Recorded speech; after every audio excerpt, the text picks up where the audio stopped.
1997, you can imagine everybody was scrambling to get their names on those peaks, including the Americans coming up here. So the Appalachian Mountain Club was up here, and Philip Stanley Abbott was heading on an expedition, and what the mountain they were trying to climb was Lefroy. So if you look at all the back of the lake, the big glacier at the back, that's Victoria, and we can't see the summit of that yet. But look on the left, you see that kind of knife-edged mountain going up? We'll see it a lot clearer when we get further down the lake, but that's Lefroy, and that's the peak that we're going to try and bag that particular day. So back then there wouldn't have been a path around the lake, so they had to head off on a boat early in the morning, because what we know about mountaineering now is you have to do it early. Because as the sun heats the snow and the glaciers, you can get rockfall and avalanche, and then of course you're in big danger. But they had a bit of zeal that day, and what Philip Stanley Abbott did was he unroped, which you never do, and he made a vie for the summit, and he fell to his death. And so it was very tragic in a lot of ways, of course, because he died, but also that this was really bad press for the Canadian Rockies and our hotels, our grand hotels, our railway. So who did we bring in to teach us about mountaineering?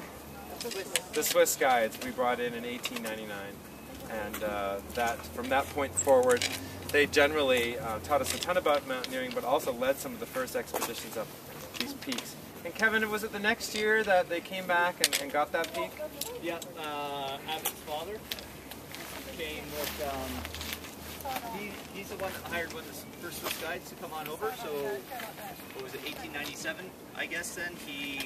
I think it was when the Starbucks hired him to come across, came across in the ocean liners, across on the train, came here, and they actually ended up climbing the peak with Charles Fay as well. He was part of it as well, so that's where he's getting his name into everywhere as well. So, so that was the start of the guiding tradition in Canada. And so there's a little memorial and a little statue of a Swiss guide. We'll see, and Kevin and I will point him out as we go past, just at that end of the lake there. And when you come back down today, you may be on your own, because we send you off on your own if you want to see the chateau and you know the way down. But don't forget to go and rub his little boot there before you leave today, because that sends you well on your way. So we'll show him as we go along. But we'll tell you a little bit about the hike. So we do get a great warm-up of about 2 kilometers all the way around to the end of the lake. You see those cliffs at the end? That's quartzite.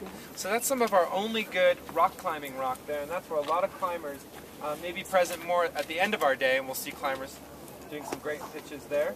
We go around the base of the cliffs to the back there, and then I was pointing out to some people, if you look way back in those big sandy piles on the right-hand side, you'll see that trail. And we're going to head right up onto the moraine, the right-hand moraine of where the glacier came all the way down the valley. Around the corner, about 3 switchbacks, and then we get to the tea house. When you get to the tea house, if you can please sit downstairs. The tea house, it's kind of like the Post for us. We're such great customers up there that we are kind of celebrities, and we do kind of trump other people for service up there. The only thing they ask of us is if we sit downstairs, the waiters and waitresses can get to us much quicker and get our order in. When you give your order, give your entire order, because if you only give half your order, then the tea house can fill up, and then you won't be able to get your chocolate cake. Lots of great sandwiches, home-baked bread, and the menus will be on the posts. They're just kind of posted up on the wooden posts that are holding up the tea house. This tea house was built in 1927, and that was built by the CP Rail, which owned all the hotels, and the railway, of course. And this was a staging point for a lot of the mountaineering when they were going up Mount Victoria or Mount Lefroy. And the women would go up there and bake and make tea. So they would probably make their way up there by foot, but probably more on horseback, I would think, at that time.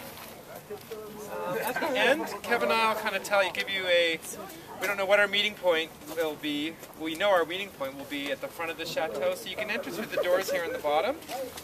Make your way upstairs, definitely have a look at the lobby and check it out, and then we're going to swing the van and trailer around and pick you up right at the front doors of the lobby. That'll probably be around 2:15, 2:30, but we'll talk about that at the tea house. Should we warm up?